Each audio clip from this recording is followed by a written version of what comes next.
Hello বন্ধুরা, আজকে আমরা আবার হাজির হয়েছি নতুন একটা চাকরি বিজ্ঞপ্তি নিয়ে। আজকে আমরা যে বিষয় নিয়ে আলোচনা করব, ভারতীয় ডাক বিভাগে জিডিএস পদে কিন্তু আবারও নতুন করে কর্মী নিয়োগের বিজ্ঞপ্তি প্রকাশ করা হয়েছে। এখানে যেটা বলা হয়েছে, গ্রামীণ ডাক সেবক পদে এখানে নিয়োগ করা হচ্ছে। ৫১,০০০-এরও বেশি শূন্য পদে কিন্তু এখানে নিয়োগ করা হবে। তবে আজকে আমরা এই ভিডিওতে বিস্তারিত আলোচনা করব কিভাবে আপনারা আবেদন করবেন, কবে থেকে এই আবেদন প্রক্রিয়া শুরু হতে চলেছে, লাস্ট ডেট কি বলা হয়েছে, কি শিক্ষাগত যোগ্যতায় আপনারা এখানে আবেদন করতে পারবেন। সম্পূর্ণ একে একে আজকে আমরা এই ভিডিওতে আলোচনা করব। আপনারা যদি ডাব্লিউবি জব নিউজ চ্যানেলটিতে নতুন হয়ে থাকেন, চ্যানেলটিকে অবশ্যই সাবস্ক্রাইব করে বেল আইকনে ক্লিক করে রাখবেন এরকম নতুন নতুন চাকরির আপডেট সবার আগে পাওয়ার জন্য। তো চলেন আজকে আমরা এই ভিডিওতে বিস্তারিত আলোচনা করি কি শিক্ষাগত যোগ্যতা চাওয়া হয়েছে, কোথায় কোথায় এখানে নিয়োগ করা হচ্ছে, কে কে এখানে আবেদন করতে পারবেন, সম্পূর্ণ একে একে আজকে আমি আপনাদের সঙ্গে শেয়ার করব। তো চলেন স্টার্ট করা যাক। তো সবার প্রথমে এখানে যেটা বলা হয়েছে, নেম অফ দ্য অথরিটি। তো এখানে কার তরফ থেকে নিয়োগটি প্রকাশ করা হয়েছে, এখানে যেটা জানানো হয়েছে, ইন্ডিয়ান পোস্ট জিডিএস রিকোয়ারমেন্ট 2024। তো এখানে আপনারা দেখতে পাচ্ছেন সরাসরি কিন্তু ইন্ডিয়ান পোস্ট অফিসের তরফ থেকে এই নিয়োগ বিজ্ঞপ্তিটি জারি করা হয়েছে। এখানে যেটা বলা হয়েছে মোট শূন্যপদ। তো এখানে যেটা মোট শূন্যপদের কথা বলা হয়েছে, এখানে যেটা জানানো হয়েছে, আপাতত কিন্তু ৫১,০০০-এরও বেশি শূন্যপদে এখানে নিয়োগ করা হচ্ছে। তো শূন্যপদ জানা যায়নি, তবে যেটা বলা হয়েছে ৫১,০০০-এরও বেশি শূন্যপদে কিন্তু এখানে নিয়োগ করা হবে। এর পরবর্তীতে যেটা বলা হচ্ছে নেম অফ দ্য পোস্ট। তো এখানে মূলত কোন পোস্টে নিয়োগ করা হচ্ছে, এখানে যেটা জানানো হয়েছে, মূলত কিন্তু গ্রামীণ ডাক সেবক পদে এখানে নিয়োগ করা হচ্ছে। তো রাজ্যের কিন্তু প্রতিটি ডাক সেবায় আপনারা এই কাজের সুবিধা পেয়ে যাচ্ছেন, প্রতিটি ব্লকে এবং প্রতিটি গ্রামে কিন্তু আপনারা এখানে কাজের সুবিধা পেয়ে যাবেন। এখানে যেটা বলা হয়েছে, date to release the notification. তো নোটিফিকেশন কিন্তু এখনো প্রকাশ করা হয়নি, তবে যেটা জানানো হয়েছে মার্চ মাসের শেষে কিন্তু এই নোটিফিকেশনটি প্রকাশ করা হচ্ছে। তো মার্চ মাসের শেষ থেকে কিন্তু এখানে আবেদন প্রক্রিয়া শুরু হয়ে যাবে। তো যখনই নোটিফিকেশন প্রকাশ হবে বা যখনই আবেদন প্রক্রিয়া শুরু হবে, আমি অবশ্যই আপনাদেরকে আরেকটা নতুন ভিডিও দেখিয়ে দেবো আপনারা কিভাবে গ্রামীণ ডাক সেবক পদে আবেদন করতে পারবেন। এখানে যেটা বলা হয়েছে অফিসিয়াল ওয়েবসাইট। তো অফিসিয়াল ওয়েবসাইট আপনারা দেখতে পাচ্ছেন ইন্ডিয়ান পোস্ট gdsonline.gov.in। এই অফিসিয়াল ওয়েবসাইটে ভিজিট করলে কিন্তু আপনারা বিস্তারিত জানতে পারবেন। তো যেহেতু এখনো আবেদন প্রক্রিয়া শুরু হয়নি বা নোটিফিকেশন প্রকাশ করা হয়নি, তাই আপনারা বর্তমান এই ওয়েবসাইটে ভিজিট করলে কিন্তু আপনারা বিস্তারিত জানতে পারবেন না। তো আপনারা মার্চ মাসের শেষ থেকে কিন্তু এখানে আপনারা ভিজিট করে দেখতে পারেন।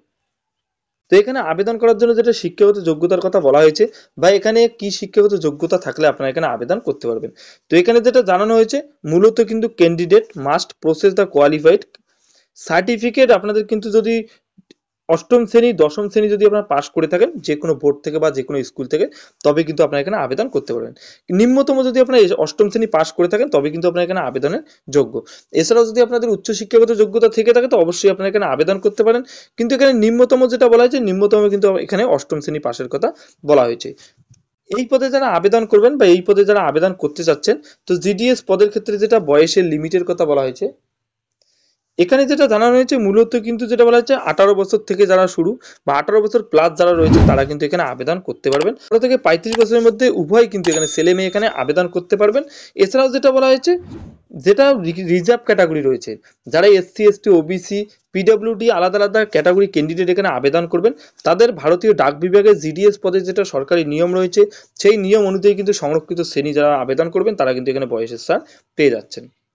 এর পরবর্তীতে যেটা বলা হয়েছে, এখানে যারা যারা আবেদন করবেন তাদের যেটা অ্যাপ্লিকেশন ফির কথা বলা হয়েছে, এই পদে যারা আবেদন করবেন তাদের যেটা আবেদন মূল্য বলা হয়েছে। এখানে যেটা বলা হয়েছে ক্যাটাগরি, এখানে আবেদন মূল্যের যেটা ডিটেলস সেটা বলা হয়েছে।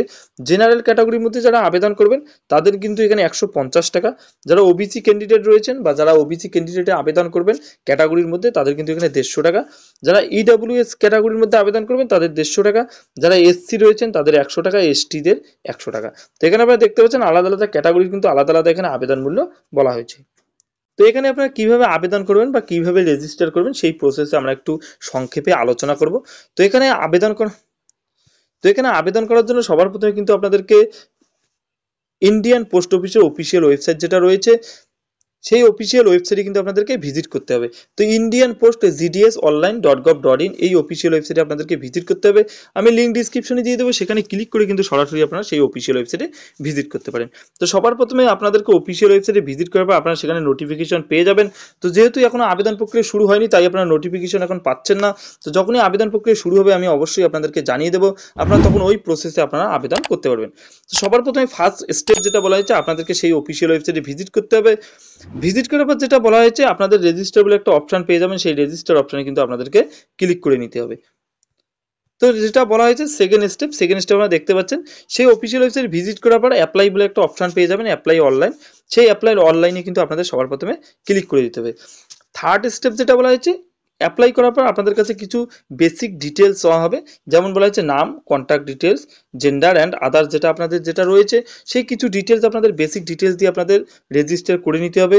রেজিস্টার সম্পূর্ণ হয়ে যাওয়ার পর 4 নম্বর স্টেপ যেটা বলা হয়েছে, এখানে আপনারা দেখতে পাচ্ছেন যখনই আপনাদের রেজিস্টার সম্পূর্ণ হয়ে যাবে, হওয়ার পর আপনাদের কাছে একটা অ্যাপ্লিকেশন ফর্ম চলে আসবে। সেই অ্যাপ্লিকেশন ফর্মে আপনাদের যেটা বলা হয়েছে, আপনাদের সেলফ অ্যাটেস্টেড যে সমস্ত সার্টিফিকেট রয়েছে, আইডেন্টি কার্ড রয়েছে, যেখানে দেখতে পাচ্ছেন সম্পূর্ণ হয়ে যাওয়ার পর সবার শেষে এখানে যেটা বলা হয়েছে, আপনাদেরকে যে কিছু ডিটেলস চাওয়া হবে। যখনই আপনাদের রেজিস্টার প্রসেস আপনারা কমপ্লিট করবেন, করার পর কিন্তু আপনাদের কাছে আরও কিছু ডিটেলস এখানে চাওয়া হবে, সেই ডিটেলস আপনাদের সম্পূর্ণ কমপ্লিট করে দিতে হবে। তো সম্পূর্ণ কমপ্লিট করে যাওয়ার পর আপনাদের যেটা বলা হয়েছে, সাবমিট বাটনে ক্লিক করে কিন্তু আপনাদের রেজিস্টার প্রসেস যেটা রয়েছে সেই রেজিস্ট্রেশন প্রসেস কিন্তু আপনাদের সম্পূর্ণ হয়ে যাবে। তো রেজিস্ট্রেশন প্রসেস সম্পূর্ণ হয়ে যাওয়ার পর যেটা বলা হয়েছে, পরবর্তী সময় আপনাদেরকে আইডি একটা পাসওয়ার্ড প্রোভাইড করা হবে। সেই আইডি পাসওয়ার্ড দিয়ে আপনাদের কিন্তু অ্যাপ্লিকেশন ফর্মটিকে লগ ইন করতে হবে। অ্যাপ্লিকেশন ফর্মটি লগ ইন হয়ে যাওয়ার পর আপনাদের কাছে কিছু আরও তথ্য চাওয়া হবে, আপনাদের শিক্ষাগত যোগ্যতা থেকে শুরু করে আপনাদের বাকি যে ডিটেলস রয়েছে সেই সম্পূর্ণ ডিটেলস দিয়ে কিন্তু আপনাদের অ্যাপ্লিকেশন ফর্মটিকে সম্পূর্ণ করে নিতে হবে।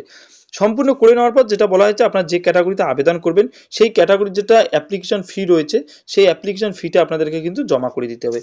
তো অ্যাপ্লিকেশন ফিটা আপনারা কিভাবে জমা করবেন, তো আপনারা চাইলে UPI, credit card, debit card, net banking যে কোনো মাধ্যমে কিন্তু সেই অ্যাপ্লিকেশন ফিটা আপনারা জমা করতে পারবেন।